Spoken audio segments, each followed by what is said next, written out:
Que a paz do Senhor Jesus esteja com todas as pessoas que irão ouvir esse podcast.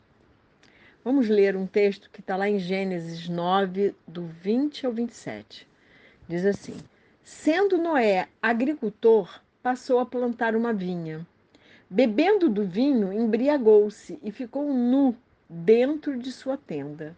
Cã, pai de Canaã, vendo a nudez do pai, foi contar isso aos seus dois irmãos que estavam do lado de fora. Então, Sem e Jafé pegaram uma capa, puseram-no sobre os seus próprios ombros e, andando de costas e com os rostos desviados, cobriram a nudez do pai, sem que a vissem. Quando Noé despertou do seu vinho, soube que o filho mais moço havia feito. Então disse: Maldito seja Canaã, seja servo dos servos para os seus irmãos. E continuou: Bendito seja o Senhor, Deus de Sem, e Canaã lhe seja servo. Que Deus engrandeça Jafé, e que ele habite nas terras de Sem, e Canaã lhe seja servo. Cã foi amaldiçoado por seu pai. Qual foi o pecado de Cã? Ter desnudado seu pai. E o que é desnudar? É expor, é mostrar o pecado, é mostrar a vergonha alheia. Noé se embriagou, e embriaguez é pecado. E a atitude de Cã foi bem diferente da atitude dos seus irmãos. Sem e Jafé fizeram como Deus fez com Adão e Eva, em Gênesis 3, 21. Deus cobriu Adão e Eva. E por isso foram abençoados. Sem e Jafé foram abençoados, porque eles não desnudaram seu pai. Deus não queria que Adão e Eva ficassem expostos, nus, vulneráveis, mesmo depois de terem pecado. Noé também pecou e os seus dois filhos tiveram o cuidado de vestirem seu pai, sem, no entanto, verem a nudez dele. Respeitaram seu pai, não o defraudando, não o expondo. Cã, além de ter olhado a nudez de seu pai, foi contar para os seus irmãos, foi fazer fofoca. Como é que nós agimos? Como Sem e Jafé ou como Cã, quando a gente vê o pecado do nosso irmão, quando a gente descobre o pecado de um irmão? Quando sabemos algo pecaminoso a respeito de alguém, saímos para contar a outros, desnudando o nosso irmão? Ou vamos tentar cobri-lo com vestes dignas para que seja gerado nele frutos de arrependimento? Às vezes nem precisa ser algum pecado, às vezes é algum segredo. Como agimos quando sabemos de algum segredo de alguém? A língua fica coçando?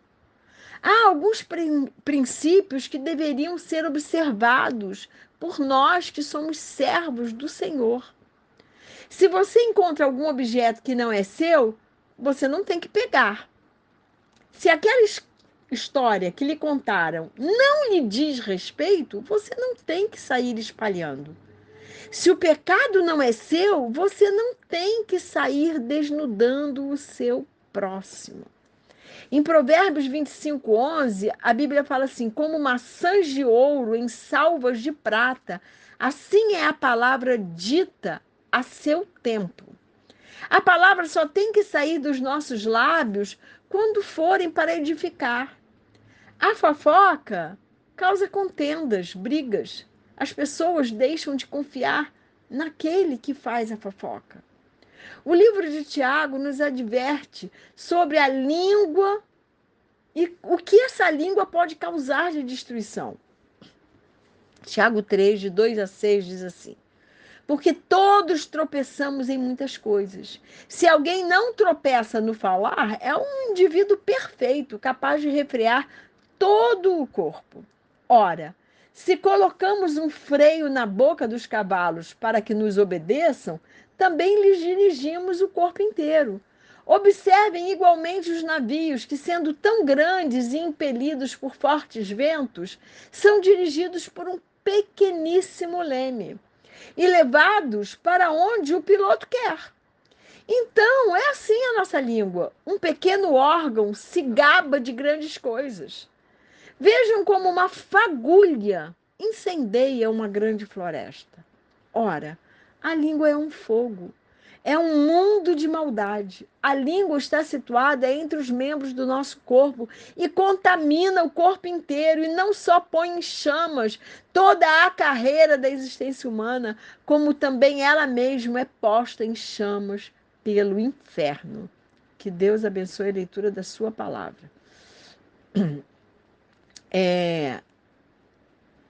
Bom, Tiago ainda continua no versículo 9, também capítulo 3, versículos de 9 a 12. Vamos ler. Diz assim: com ela, né, com a língua, bendizemos o Senhor e Pai. Também com ela amaldiçoamos as pessoas, criadas à semelhança de Deus.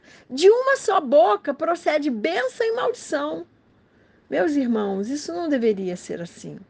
Por acaso pode a fonte jorrar do mesmo lugar água doce e água amarga? Meus irmãos, será que a figueira pode produzir azeitonas? Ou a videira figos? Assim também uma fonte de água salgada não pode dar água doce. Tiago faz uso de metáforas e de experiências comuns para ilustrar o seu argumento de que grandes resultados podem ser alcançados por pequenas ações.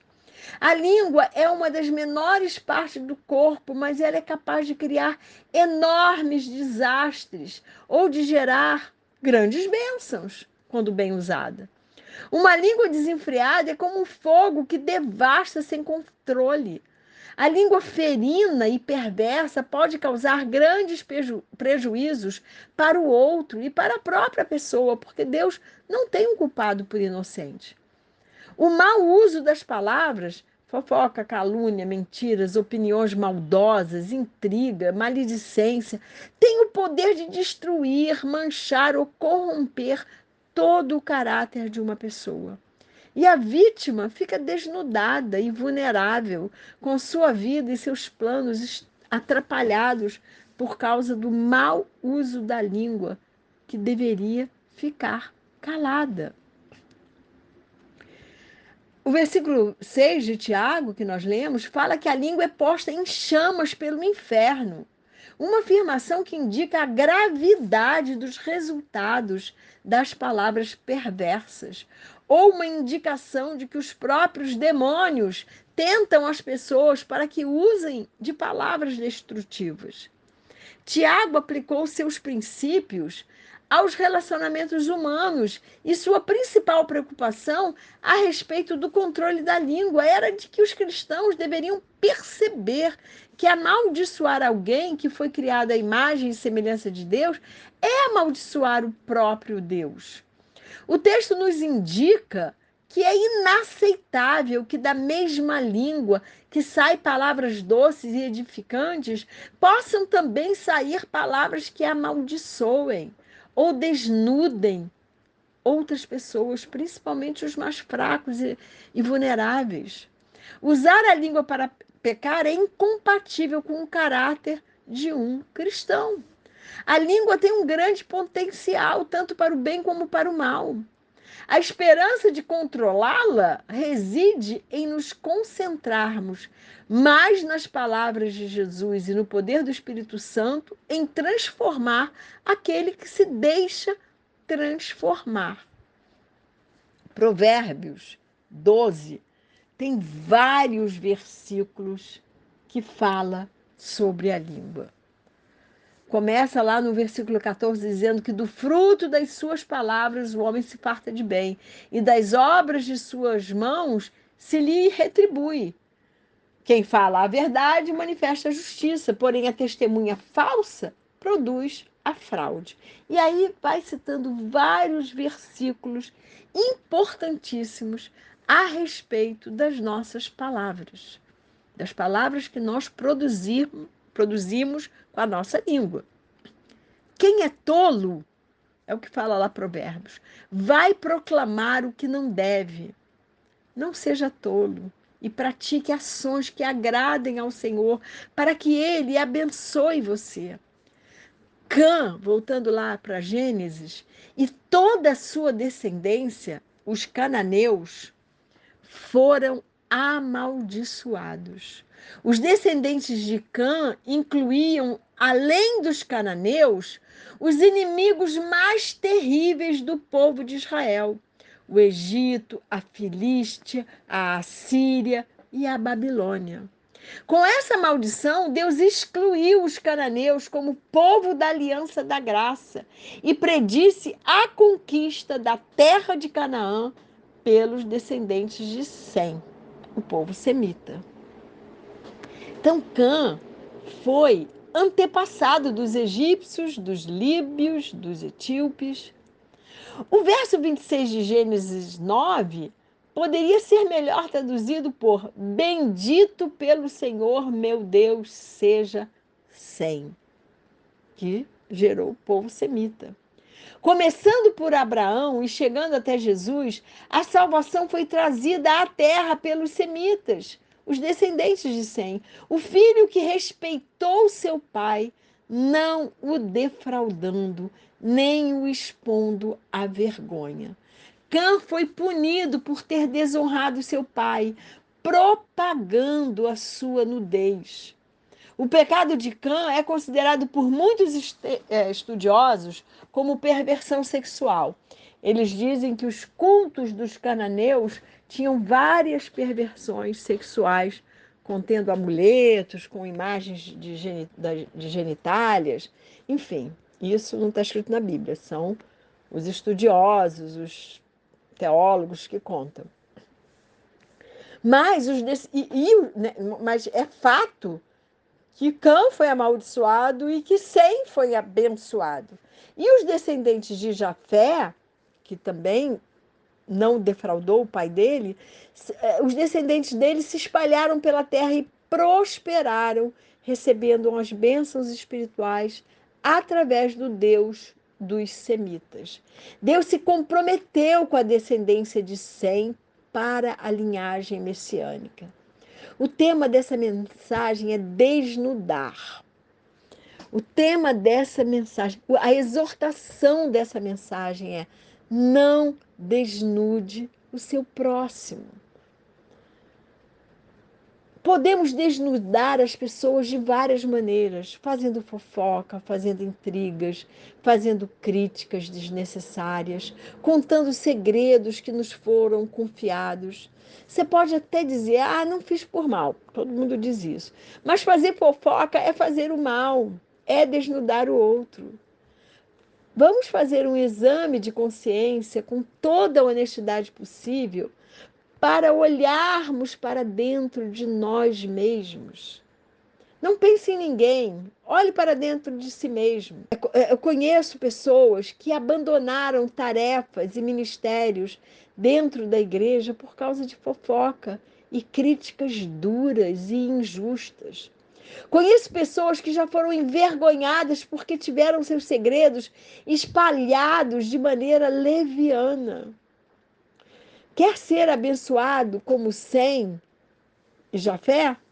Não desonre seus pais. Não desonre seus amigos, seus irmãos. Não os defraude. Não os desnude. Não os exponha. Proteja-os, cubra-os, acolha-os, ame-os. Se você descobrir algum pecado do seu irmão, vá até ele com mansidão e amor, converse com ele, ore por ele. Não tenha atitude que vá desnudá-lo, o expondo à vergonha. Só fale aquilo que você foi autorizado a falar e com o objetivo de edificar. Exercite ficar mais calado, exercite não fazer intriga, nem fofoca, nem críticas. Não haja como Cã. Não desnude ninguém. Peça ao Espírito Santo para lhe capacitar a ter mais amor por seu irmão, a ter mais misericórdia e mais compaixão. Minha oração por mim e por você é que possamos pedir ao Espírito Santo para nos capacitar a guardar a nossa língua do mal. Minha oração por mim e por você é que possamos entender que desnudar e expor as pessoas a uma situação de vergonha desagrada o coração do Pai. Minha oração por mim e por você é que aprendamos com Jesus a usar a nossa língua para edificar e abençoar quem Deus colocar à nossa volta. E que o Senhor abençoe e nos guarde, que o Senhor faça resplandecer o seu rosto sobre cada um de nós e que o Senhor tenha misericórdia de nós. Que sobre nós o Senhor levante o seu rosto e nos dê a paz.